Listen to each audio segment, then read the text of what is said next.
ہم نے تو دعا کی تھی، اللہ نے پوری نہیں کی. نتیجہ ہمارے ہاتھ میں نہیں ہے، اور یہ نتیجہ کسی کے بھی ہاتھ میں نہیں ہے. یہ ایک الگ بات ہے کہ اللہ تبارک و تعالیٰ اپنے انبیاء کرام کے، اپنے برگزیدہ بندوں کے، اپنے پسندیدہ بندوں کے دعا کو رد نہیں فرماتے. مزید ویڈیوز دیکھنے کے لیے ہمارے چینل کو سبسکرائب کیجیے اور بیل آئیکن کو کلک کیجیے. ہم اپنی حاجات، اپنے مسائل کو دعا اور آب زمزم سے کیسے اللہ تبارک و تعالیٰ کے سامنے پیش کر سکتے ہیں،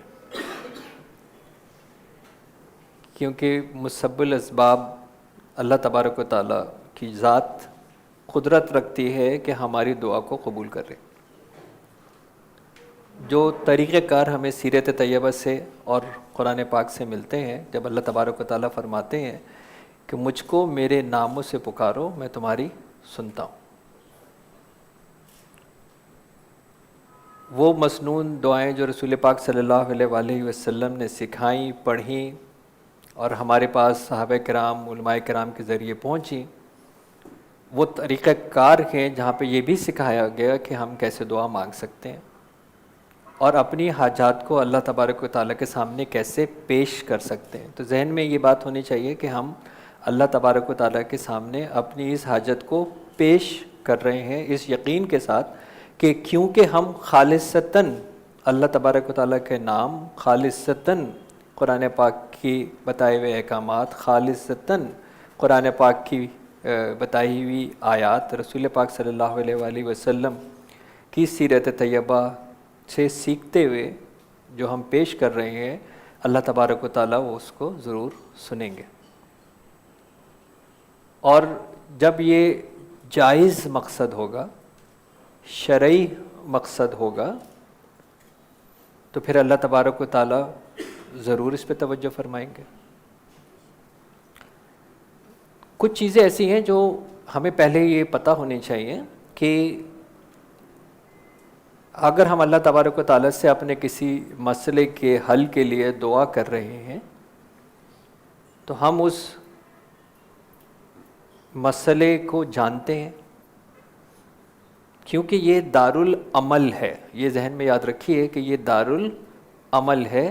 اس میں ہر دعا یا ہر مسئلے کے حل کے لیے بیچ میں عمل ضروری ہے. تو یہ ممکن نہیں ہے کہ ہم دعا کر رہے ہوں لیکن اس دعا سے جو ریلیونٹ عمل درکار ہو وہ نہ کر رہے ہوں.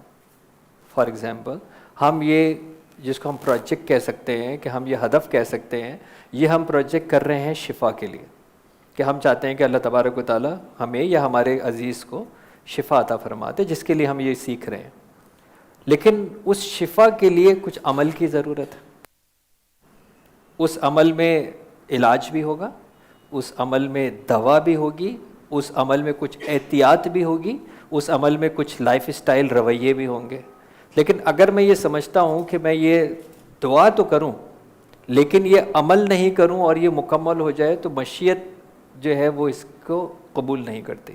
کہ یہ اللہ کی مشیت ہے کہ اس نے عمل کو اٹیچ کیا ہوا ہے، لازم کیا ہوا ہے. ہر دعا کے ساتھ اللہ تبارک و تعالی نے عمل کو لازم کیا ہوا ہے. رسول پاک صلی اللہ علیہ وآلہ وسلم کی ایسی کوئی دعا آپ کو نہیں ملے گی جس کے اوپر آپ نے من وان عمل کر کے نہ دکھایا ہو. تو ترتیب بھی بہت عجیب ہے.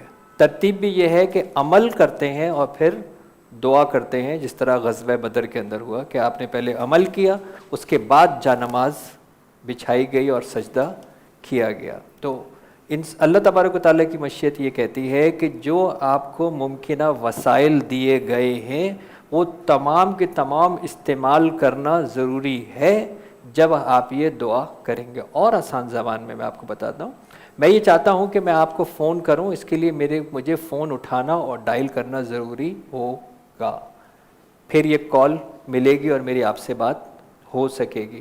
تو بہت سارے لوگ جب اس طرح کی کوئی چیز سیکھتے ہیں تو ان کے ذہن میں یہ ہوتا ہے کہ جی ہم نے تو دعا کی تھی، اللہ نے پوری نہیں کی. پہلی بات تو میں نے ابھی آپ کو ذہن میں یہ کہا کہ دوبارہ یاد دہانی آپ کے کرا دوں کہ ہم اپنی حاجت کو دعا کی صورت میں زمزم کے ساتھ اللہ تبارک و تعالیٰ کے سامنے پیش کرتے ہیں.